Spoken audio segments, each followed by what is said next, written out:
बच्चों, कल जैसे मैंने आपसे कहा था, आज मैं फिर एक बार आपके बीच उपस्थित हुआ हूं कल के अधूरे टॉपिक्स को आज पूरा करने के लिए। मेरे बच्चों, लाइव सेशन में कुछ टेक्निकल एरर आ रहे थे, जिसकी वजह से मुझे लाइव सेशन को खत्म करना पड़ा और मैं वीडियो के तौर पे ये शूट कर रहा हूं और आपके बीच में अपलोड करूंगा। मैं कोशिश करूंगा कि लाइव आकर ही आपको पढ़ाऊं, लेकिन आज वीडियो के माध्यम से ही मैं अपलोड करूंगा, तो आप वीडियो को पूरा देखेंगे, मुझे ऐसी आशा है। मैंने कल जो पढ़ाया, मुझे उम्मीद है कि आपको समझ में आया होगा। आज जो बचे हुए टॉपिक्स के जो प्रॉपर्टीज थे, उसमें से कुछ प्रॉपर्टीज को मैं पढ़ाने का प्रयास करूंगा। अगर मेरी वीडियो आपको पसंद आए तो पूरी वीडियो को देखें, लाइक करें, शेयर करें, और जो मेरे चैनल पर पहली बार आ रहे हैं वो प्लीज सब्सक्राइब जरूर करें।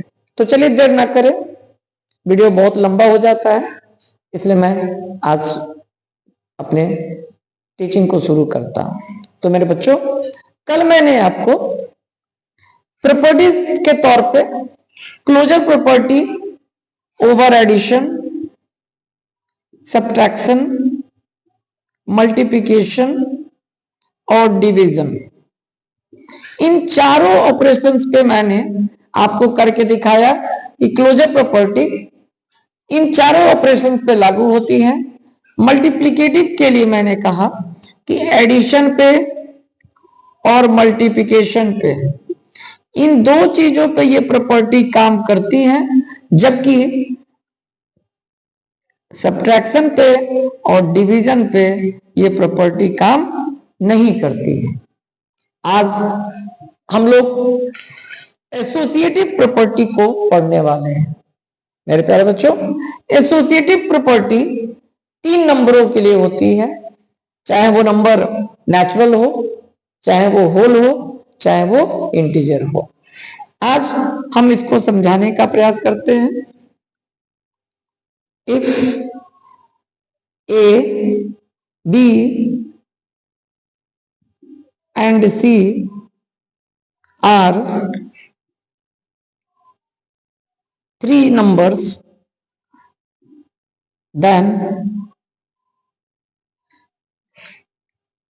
A plus B plus C is equal to A plus B plus C। मेरे प्यारे बच्चों, एसोसिएटिव प्रॉपर्टी भी याद रखिएगा, एडिशन पे और मल्टीप्लिकेशन पे रन करती है, बट सब्ट्रैक्शन और डिवीजन पे ये प्रॉपर्टी रन नहीं करती है। तो अगर 3 नंबर इस तरीके से हो, चाहे वो होल हो, नेचुरल हो या इंटीजर हो, तो अगर हम उसके एडिशन के क्रम को, एडिशन के ऑर्डर को, एडिशन के ग्रुप को अगर हम चेंज करें तो उस पर कोई इफेक्ट नहीं पड़ता है। ये एसोसिएटिव प्रॉपर्टी हमें कहती है। उसी तरह अगर हम 3 नंबरों के बीच में मल्टीप्लाई करें और उनके ग्रुपिंग को केवल बदल दें, तो भी वैल्यू इफेक्टिव नहीं होती है। ये जो नियम बताता है हमें, वो एसोसिएटिव प्रॉपर्टी से हम इसको प्रूव करते हैं। एग्जाम्पल के तौर पे मैं इसके लिए समझाने का प्रयास कर रहा हूं। सपोज करो कि कोई 3 नंबर 2, 3 और 4 है, तीनों के बीच में हमने यहाँ पे प्लस डाला, इक्वल टू 2 + 3 + 4।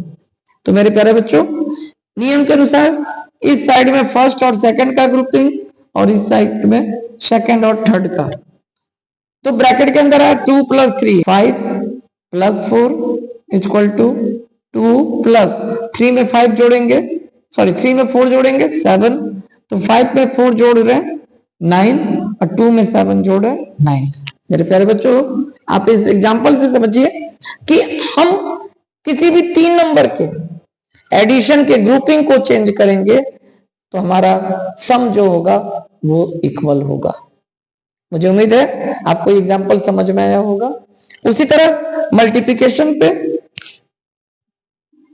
अगर कोई 3 नंबर 2 3 4 2 3 4, अगर मैं तीनों के बीच में मल्टीप्लाई डालूं, यहां पे फर्स्ट और सेकंड का ग्रुपिंग बनाऊं और यहां पे सेकंड और थर्ड का ग्रुपिंग बनाऊं, तो स्थितियां बिल्कुल इक्वल रहेंगी।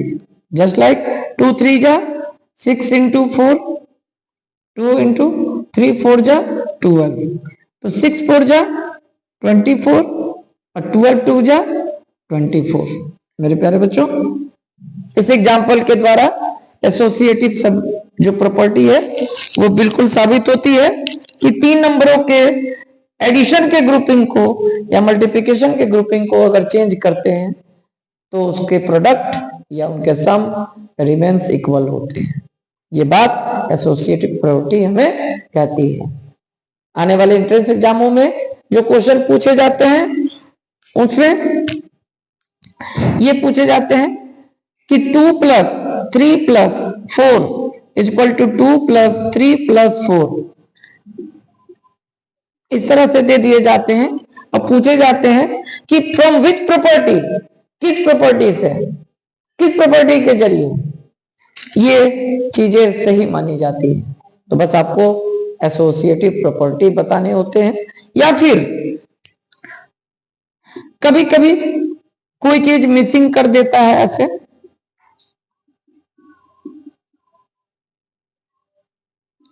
आपको देखकर बताना होगा यहाँ पे क्या हम फिल करेंगे। तो यहाँ पे ये मिसिंग है, यहाँ पे 2 3 4, यहाँ पे 2 4 मैच कर गया, 3 मिसिंग है, हम इसी को देखकर ये चीज फिल कर देते हैं। तो मुझे उम्मीद है आपको एसोसिएटिव प्रॉपर्टी समझ में आया होगा।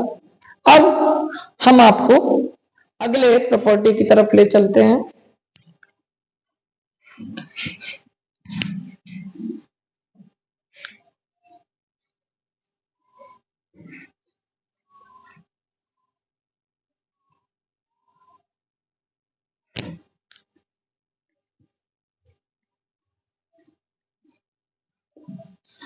अब हम आपको मल्टीप्लिकेटिव इनवर्स की तरफ ले चलते हैं।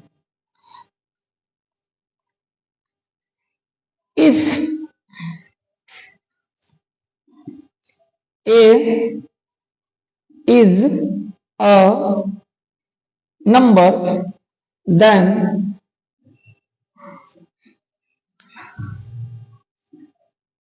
its multiplicative inverse is equal to 1 upon A। Means हम उसका रेसिप्रोकल कर देते हैं बच्चों। अगर कोई नंबर, चाहे वो नेचुरल हो, चाहे वो होल हो, चाहे वो इंटीजर हो, अगर वो नंबर ए हो, मीन्स कोई भी एक नंबर हो और उसका मल्टीप्लिकेटिव इनवर्स पूछा जाए तो बस हमें 1 अपॉन वो नंबर लिख देना होता है, मीन्स उल्टा लिख देना होता है।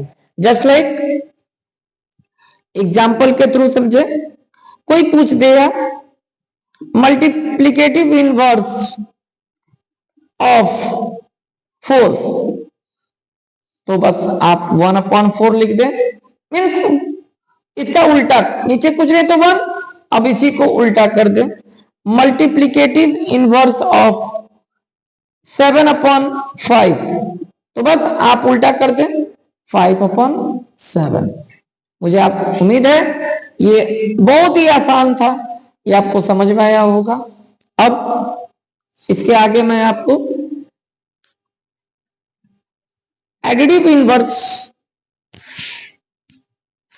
बताने का प्रयास कर रहा हूं। If A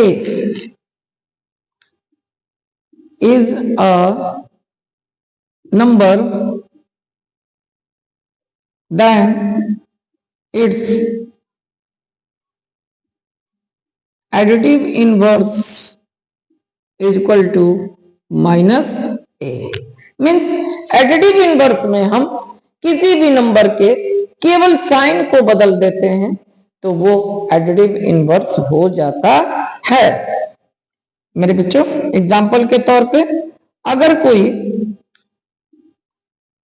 additive inverse of 7 पूछेगा तो 7 मुझे प्लस पॉजिटिव दिखाई दे रहा है, बस मुझे -7 लिख देना होता है।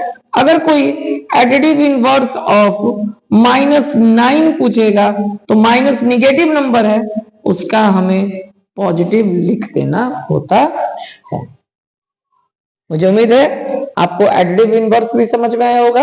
एक और बात, अगर मैं इस पे नोट पढ़ाऊं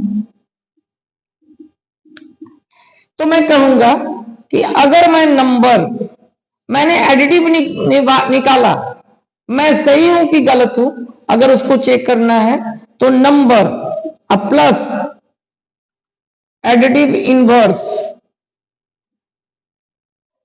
इज इक्वल टू 0। ये बच्चों, ये चेक करने का फॉर्मूला है एडिटिव इनवर्स को, कि जिस नंबर का एडिटिव इनवर्स निकाला गया आप उस नंबर में उस एडिटिव इनवर्स को जोड़ दें। अगर वो 0 आ जाता है तो आप बिल्कुल सही है। जैसे कि एग्जांपल, मैंने 7 का एडिटिव इनवर्स -7 निकाला तो number is 7 plus additive inverse is -7 is equal to 0।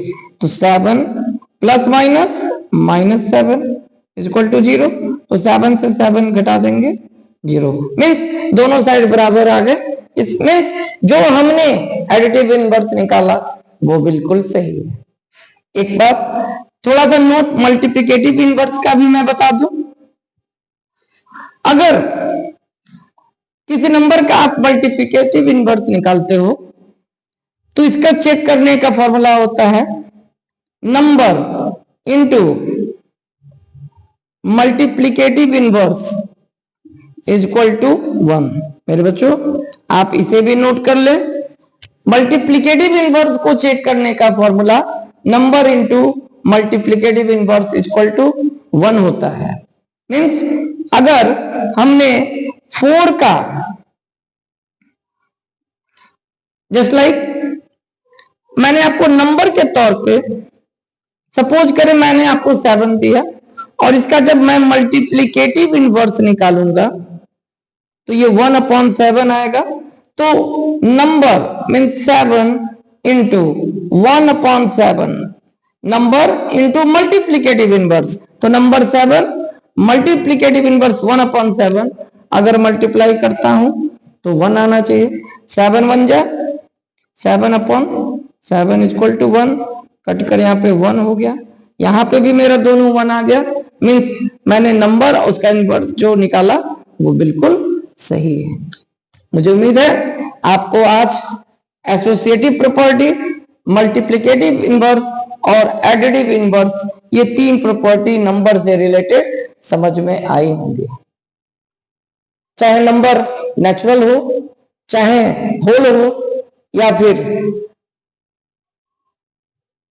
Integer हो, ये तीनों कंडीशन में ये सारी प्रॉपर्टी काम करते हैं। अब मैं आपको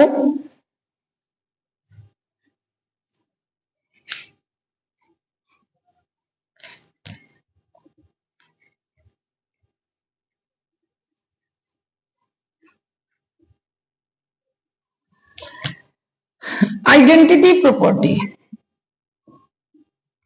मैं आपको आइडेंटिटी प्रॉपर्टी ऑफ एडिशन बताने का कोशिश कर रहा हूं। मेरे बच्चों, if a is a number, A is a number, चाहे वो नेचुरल, चाहे वो होल, चाहे वो इंटीजर, कोई भी नंबर हो। If a is a number then 0 is its additive additive identity.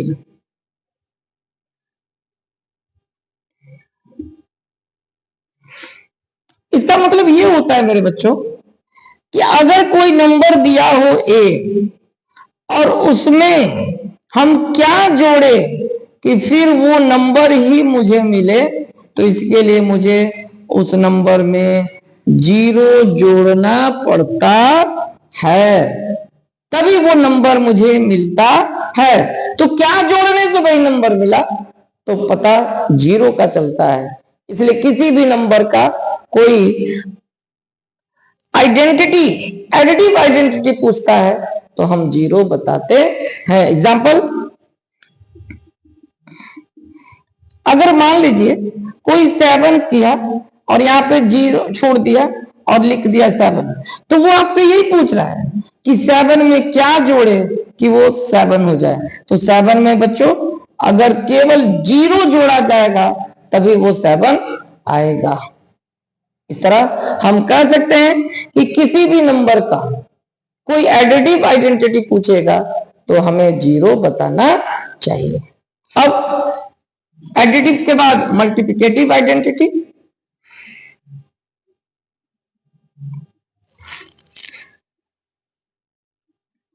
If A is a number, if A is a number, then 1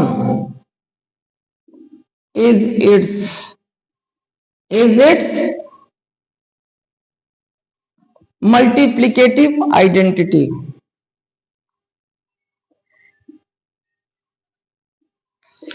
it means जैसे यहाँ पे 0 ऐड करने से वो नंबर आया, उसी तरह यहाँ पे कौन ऐसा नंबर है, कौन ऐसा चीज है कि हम उसमें मल्टीप्लाई करें तो मेरा 1 आए। तो मेरे प्यारे बच्चों, हम किसी भी नंबर में जब 1 से मल्टीप्लाई करते हैं तो वो वही नंबर लाकर हमें देता है।